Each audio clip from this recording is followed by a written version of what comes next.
E nós vamos entender agora quais categorias estão em crescimento, quais oportunidades surgem e como os dados podem guiar decisões mais assertivas para o setor. É o momento, categorias em destaque, Abad Nielsen IQ.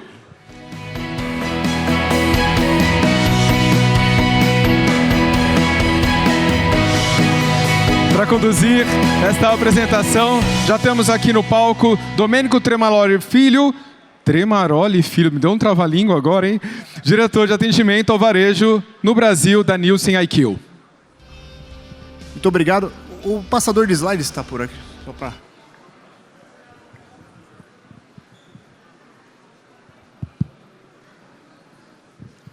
Perfeito, muito obrigado. Bom dia, pessoal, tudo bem? Me colocaram no horário aqui antes do almoço para segurar o almoço de todo mundo, né? Vocês vão ficar chateados comigo, mas eu prometo ser bem objetivo nas minhas mensagens aqui para a gente cumprir com a agenda com todos vocês. Tá? Vamos lá, acho que antes de eu começar, falar das categorias de destaque, falar também um pouco sobre o mercado, como nós estamos olhando o ano 2025, que a gente vai ver para 2026, eu queria dizer, primeiro, que temos muitas novidades para trazer para vocês, ainda mais positivas para o setor. E eu queria começar agradecendo também a Abad, o Léo, o Oliva, o Oscar, por toda essa parceria que a gente vem construindo ao longo do tempo.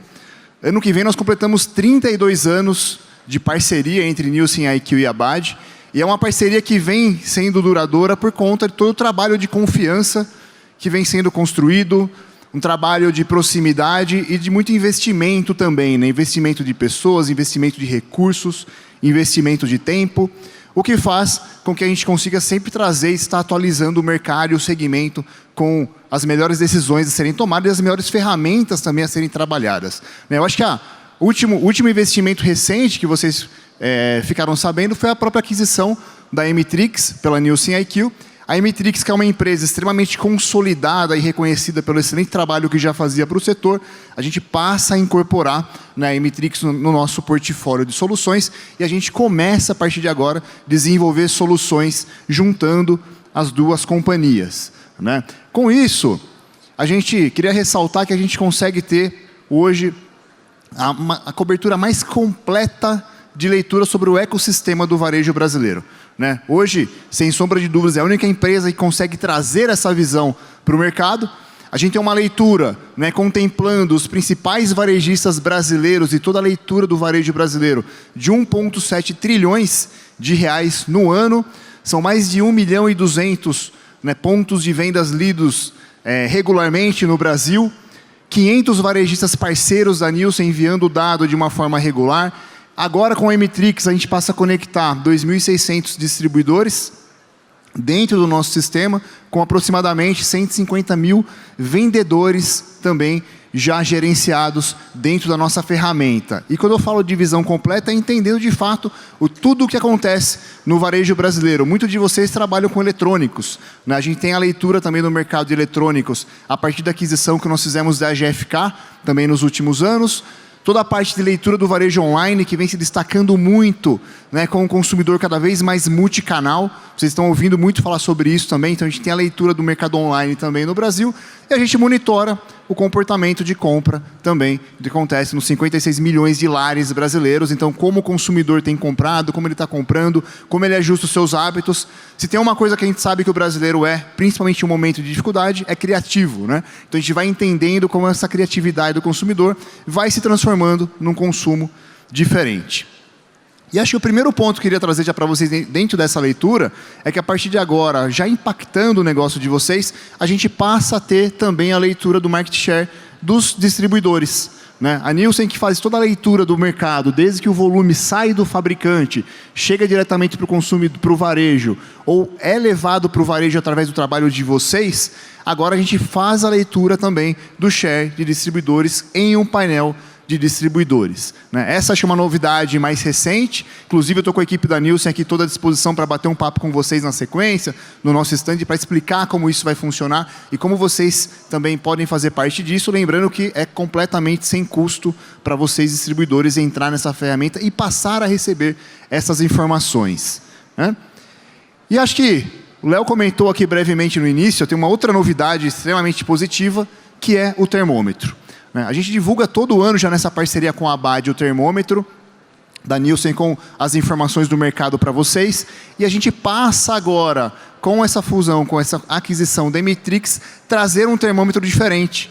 Nós saímos de um formato de termômetro em que vocês respondiam uma pesquisa e a gente tinha ali no ano aproximadamente 60, 65 distribuidores respondendo, agora uma pesquisa extremamente robusta com informação do mercado de 2.600 distribuidores já conectados com a gente.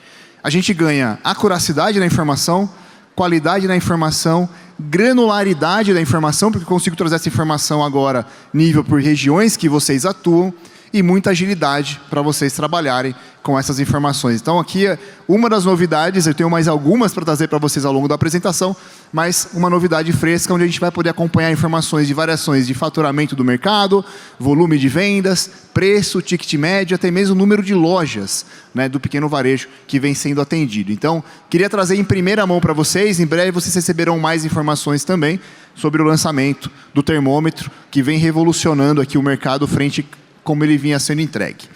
Vamos lá, queria sempre começar minhas apresentações falando sobre o mercado, sobre como comumente as pessoas nos param nas reuniões, nos eventos, para nos perguntarem qual a nossa visão e principalmente o que vai acontecer em 2026. Né? É muito difícil fazer uma previsão sobre o que vai acontecer no Brasil em um espaço de tempo de 6, um ano. Nós ouvimos um economista agora há pouco mesmo afirmando isso, mas a gente consegue entender bem o que está acontecendo hoje. Entender bem o que está acontecendo hoje e trazer respostas do porquê que está acontecendo hoje, quando a gente pensa no impacto no volume que isso tem para o nosso mercado. Tá? Trazendo algumas informações para vocês que nos ajudam a entender o porquê que o mercado brasileiro, mesmo com uma melhora no desemprego, não alavanca em volume, eu tenho respostas aqui muito claras e objetivas para vocês. A gente começa primeiro por fatores econômicos, em que a gente vê uma disparada da inflação, principalmente no início de 2025, que apesar de ter mostrado sinais mais positivos e um espaço-tempo mais frequente, ainda pressiona o bolso do consumidor. Vou voltar no próximo slide para trazer mais informações para vocês sobre isso. Uma taxa de juros extremamente alta, com uma população brasileira que tem 78% endividada.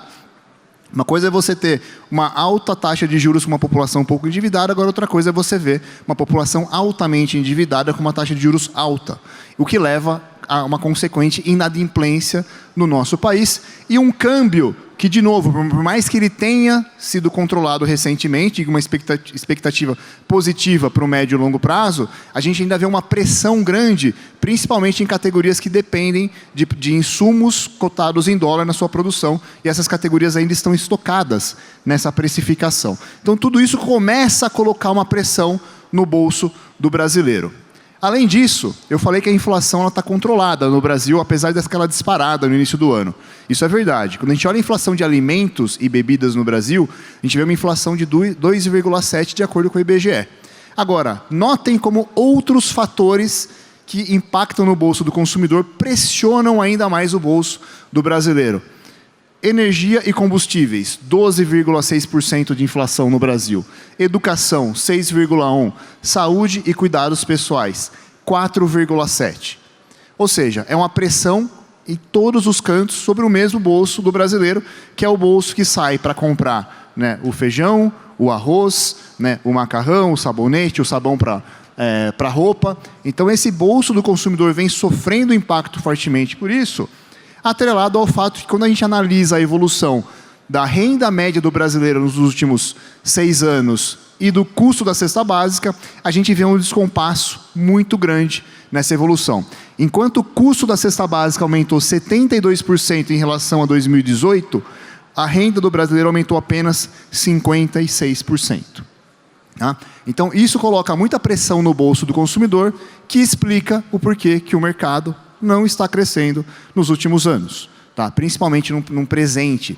Existem sim tendências, né, que vão ditar uma redução de consumo mais de longo prazo, mas quando a gente analisa 6 meses, 1 ano, é muito importante que essa mensagem esteja clara para todos. Tá? Existem ainda outros fatores que vocês vão começar a ouvir muito. Acho que muito foi falado também no passado sobre as bets, né? Mas eu vou trazer um efeito novo para vocês, e quem não ouviu ainda, tenho certeza que vai começar a ouvir, que é o efeito Monjaro. O Monjaro tem chegado no Brasil com o efeito de, primeiro, reduzir o apetite das pessoas, e tem muita gente já fazendo uso dessas canetinhas, E um segundo ponto que é a própria questão da renda, né? É um medicamento que não custa tão barato e ele compromete também a renda do brasileiro. E eu tenho certeza que vocês vão começar a ouvir muito sobre o impacto e o efeito do Mounjaro na economia brasileira, no mercado de consumo, no mercado de alimentos, né?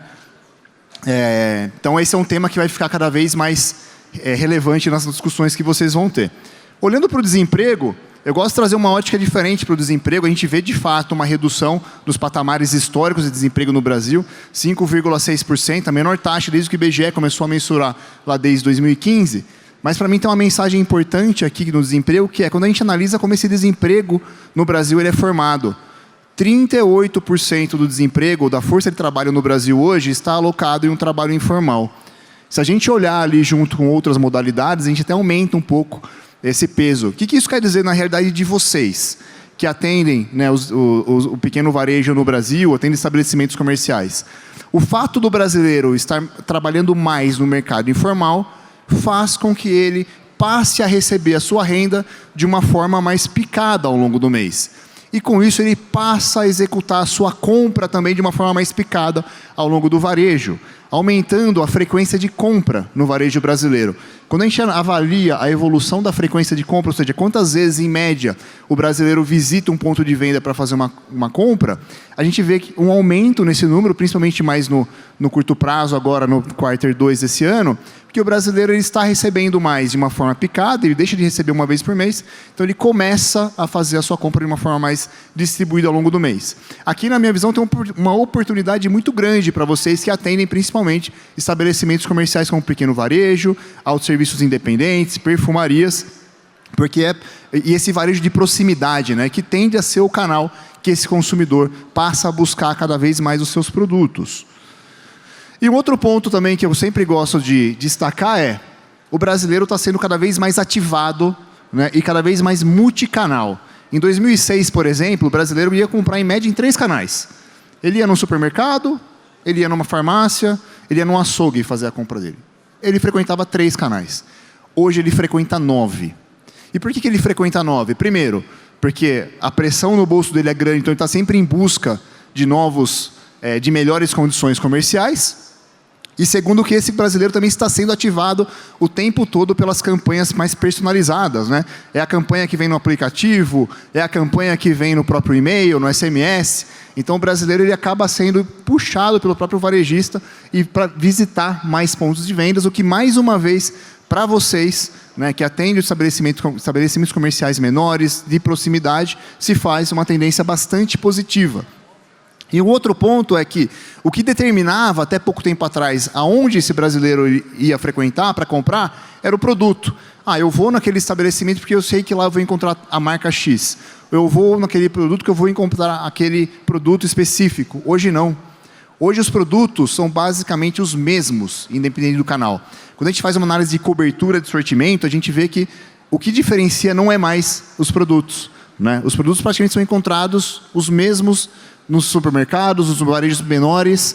Agora, o que tem levado cada vez mais o brasileiro para definir o ponto de venda que ele vai fazer a compra dele, tem sido a experiência, né? Se aquela loja é fácil de chegar, se tem um ambiente agradável, se ele encontra bons descontos e boas promoções, mas a experiência tem sido cada vez mais determinante para o brasileiro decidir aonde ele vai comprar. Assim como eu vou mostrar daqui a pouquinho, tem sido cada vez mais importante também para o pequeno estabelecimento decidir de quem ele vai comprar e aonde ele vai comprar. Então a gente vê muito forte essa questão da experiência e do relacionamento. Já que eu estou falando aqui do pequeno varejo, autosserviço independente, lojas tradicionais, né? Quem é esse pequeno varejo no Brasil e como ele compra, como ele se comporta na hora de definir o seu abastecimento? Primeiro, eu trago uma informação para vocês aqui de composição do varejo brasileiro. Quando a gente fala de pequeno varejo, vale mencionar que estamos falando de mais de 1 milhão de pontos de venda, 1 milhão e 100, para ser mais exato. A gente tem visto um cenário positivo em faturamento, dado o aumento de preços que nós temos visto, porém uma redução no volume, né? O brasileiro está gastando mais do que ele gastava, mas levando menos no carrinho de compra dele. Esse 1 milhão de pontos de vendas, ele reduziu 5% no último ano. Nós temos uma redução de estabelecimentos comerciais. Até vi uma notícia nessa semana que o Brasil bateu o recorde de inadimplência corporativa. Então, muitos estabelecimentos sofrendo com toda essa pressão econômica. E o aumento no ticket médio muito vindo, de fato, pelo aumento do preço, como eu mostrei para vocês, né? Quando a gente olha, aqui já é um pouco do spoiler do que a gente vai ter no termômetro em breve para vocês. Quando a gente olha essa visão entre as regiões, a gente vê um cenário em que uma importância muito grande da região sudeste, então 40% do faturamento do pequeno varejo está concentrado na região sudeste, que tem mais ou menos ali 42% dos estabelecimentos comerciais, então a gente nota até um certo equilíbrio. Enquanto que a gente vê, né, uma variação de vendas positivas de uma forma generalizada entre as regiões, com algumas regiões com uma oportunidade ainda de desenvolvimento, como a região norte do Brasil, que tem 9% do faturamento, somente 6% dos estabelecimentos comerciais, mas a gente vê uma redução também dos estabelecimentos, aqueles 5% a menos de lojas que eu comentei com vocês, a gente vê uma distribuição e acontecendo de uma forma generalizada, né, entre as regiões. Tá? Falando um pouco do comportamento de compra também que acontece no pequeno varejo, e aí trazendo a ótica sobre o consumidor, a gente traz algumas informações bem relevantes. Primeiro, é um canal extremamente penetrado e visitado pelo público brasileiro, né? Uma penetração de quase 100%. 99,8% dos lares compram no pequeno varejo brasileiro. A gente pode assumir que é uma penetração de 6%. Esses lares compram em média no mês 6 vezes no mês. Ou seja, ele visita mais de uma vez na semana o estabelecimento comercial para poder fazer a compra dele, né? E ele tem um gasto em média de R$40 por ocasião. É uma compra extremamente centrada aqui na reposição, uma compra de emergência, mas é uma compra que dita muito como esse estabelecimento comercial precisa também se organizar para atender bem esse público, né, que visita as suas lojas de uma forma frequente.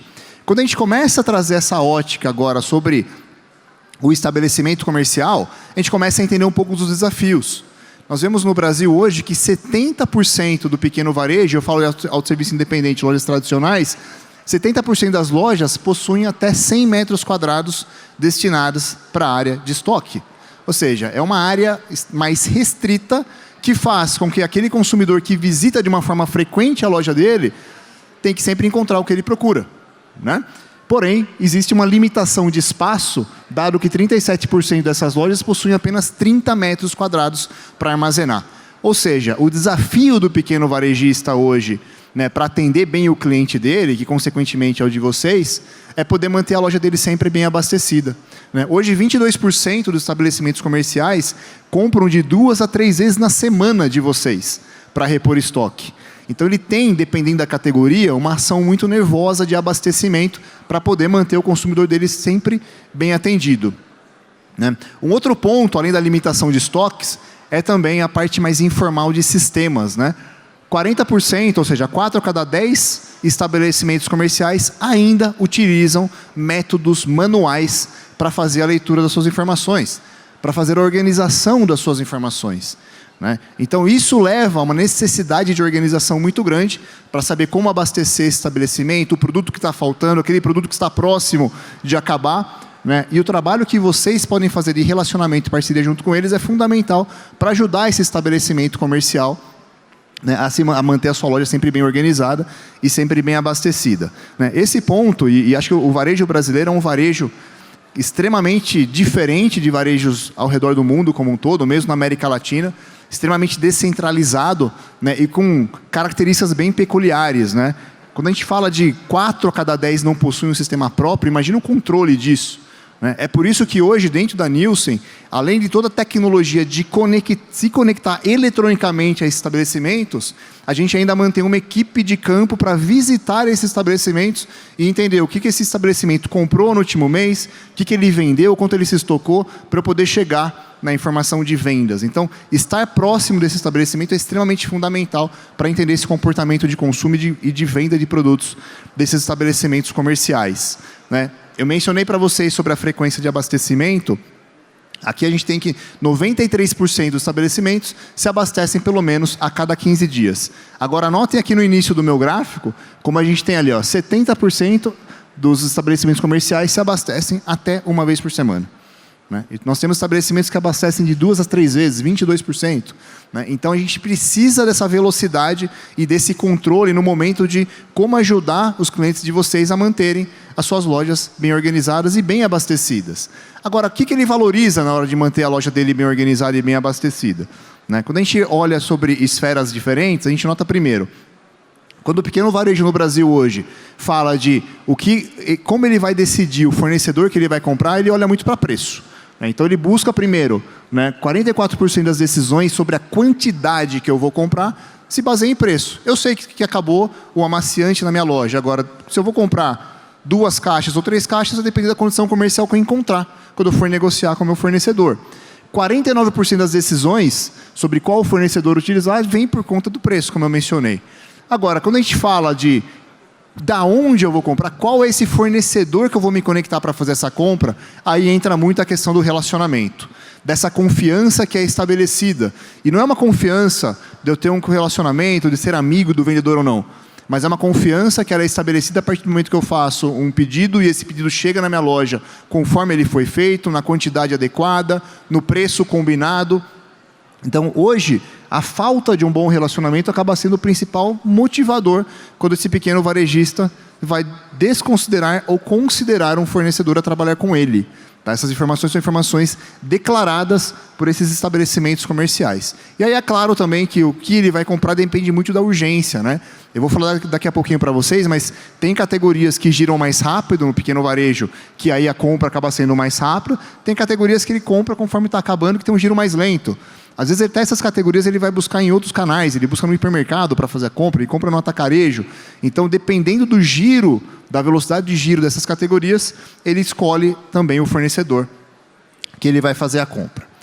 E aí, a gente trouxe aqui um resuminho de quais são esses principais desafios, que vocês enfrentam no dia a dia com vocês para trabalhar com esses pequenos varejistas. A gente fosse listar aqui 4 principais pontos. Primeiro, capilaridade das lojas. E não só o fato de nós termos 1,1 milhões de estabelecimentos comerciais, mas o fato dessas lojas serem completamente heterogêneas. Dependendo da região, ou mesmo dentro de uma região, a forma de trabalho com essas lojas é completamente diferente. O sortimento que você vai entregar, o atendimento que você vai fazer com esse estabelecimento comercial. Compartilhando um caso pessoal com vocês, eu trabalhei muito tempo atendendo a indústria também na Nielsen. E eu me lembro que em um determinado momento nós estávamos conversando com um fabricante de água ardente, de cachaça do Nordeste, e a gente começou a notar uma queda de distribuição muito grande na região, e que nem o fabricante que estava na região conseguia entender de onde vinha. Então a gente foi para o ponto de venda, a gente foi conversar com os varejistas da região, e no Nordeste, pequeno varejo, tem muita loja que é a garagem da casa da pessoa que ele organiza para fazer a venda, e a gente descobriu que estava tendo um movimento na região de abertura de igrejas, e as pessoas estavam se convertendo a uma determinada religião e paravam de trabalhar com a venda de bebida alcoólica. Tá? Essa é uma situação que eu posso afirmar para vocês que dificilmente acontece em outros lugares, mas no Brasil acontece. E se você não estiver próximo, visitando, conhecendo o estabelecimento comercial, você não chega nesse nível de resposta. Um segundo ponto como desafio é a questão do abastecimento e espaço. Como eu mencionei para vocês, a gente tem aqui a questão de abastecimentos emergenciais acontecendo, lojas menores com os estoques reduzidos, métodos manuais de controle, para saber como esse abastecimento vai acontecer, o que leva a um terceiro desafio, que é a questão da frequência.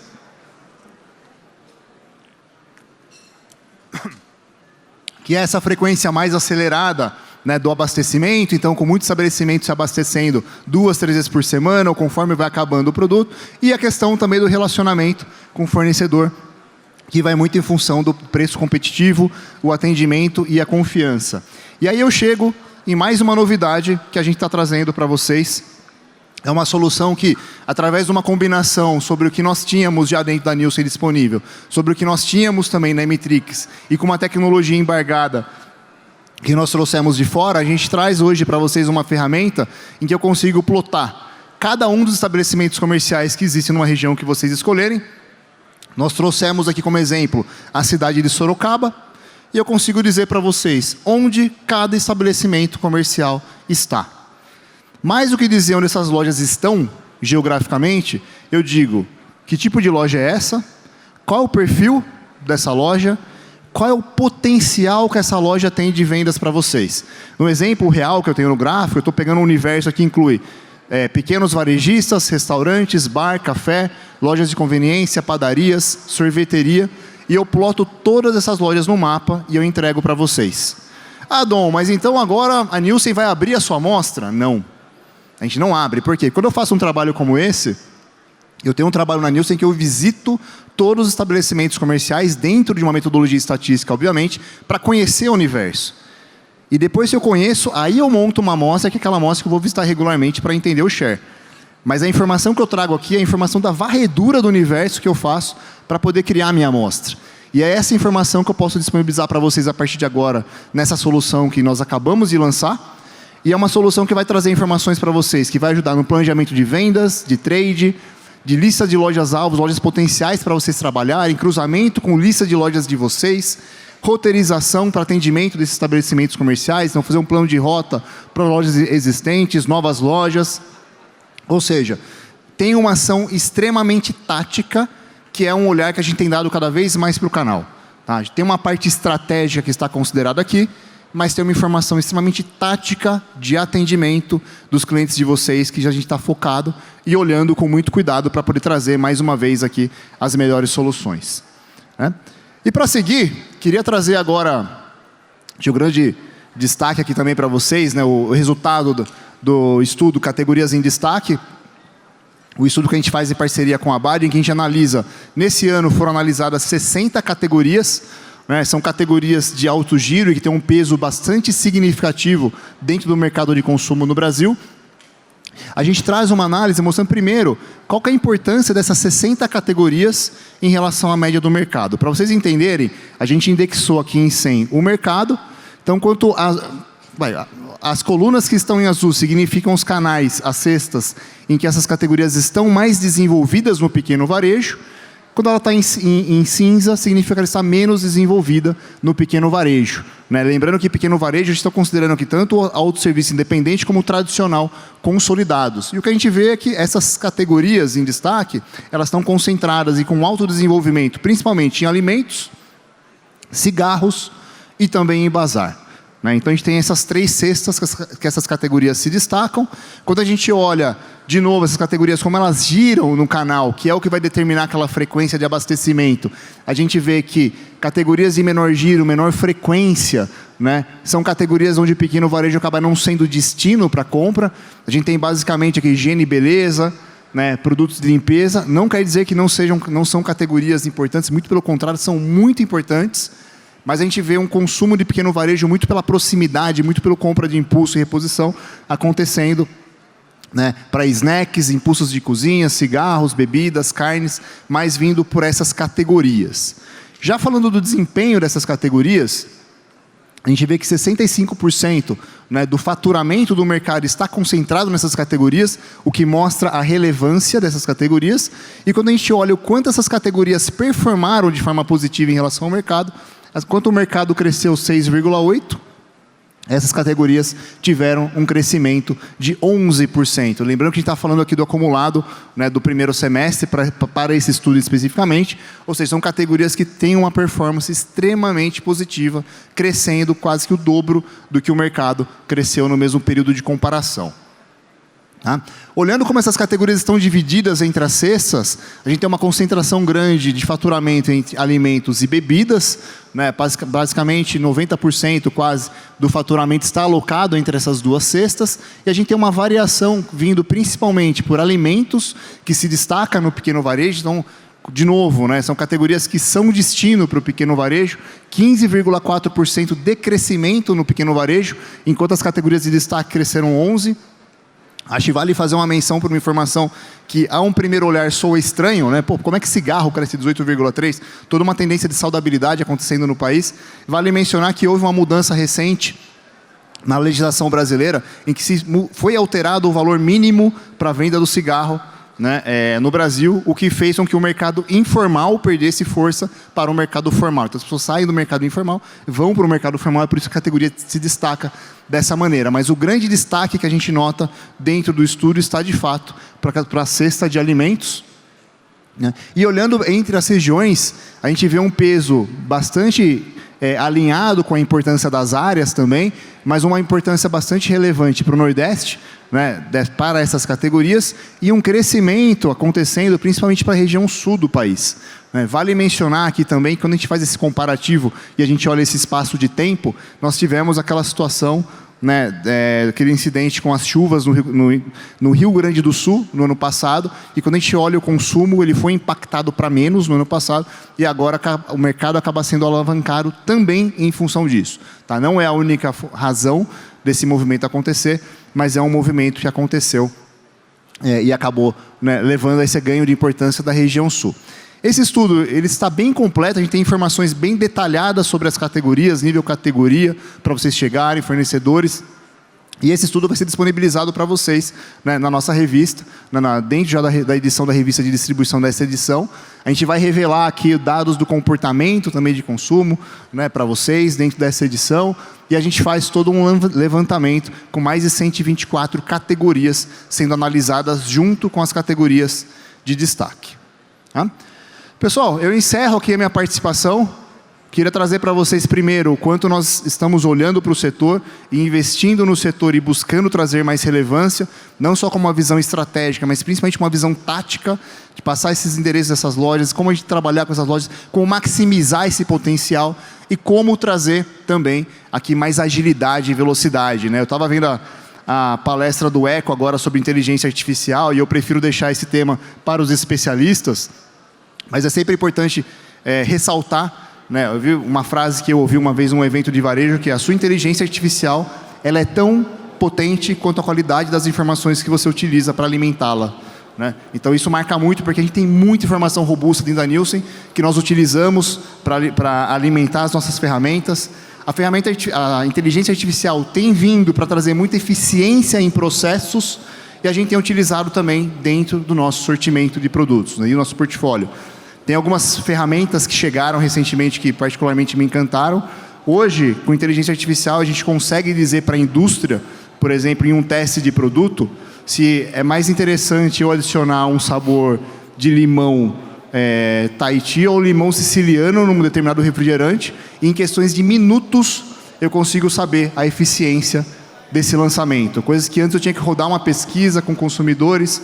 Hoje, com inteligência artificial, a gente cria consumidores artificiais a partir de uma base extremamente robusta para poder dizer se esse lançamento tende a ser sucesso ou não. Trazendo sobre a ótica do varejo, a gente consegue usar a inteligência artificial também para criar lojas controle. Eu quero saber se eu colocar uma ilha de panetone na minha loja, agora que o Natal está chegando, vai ser benéfico ou não para a minha loja, se vai trazer novos consumidores.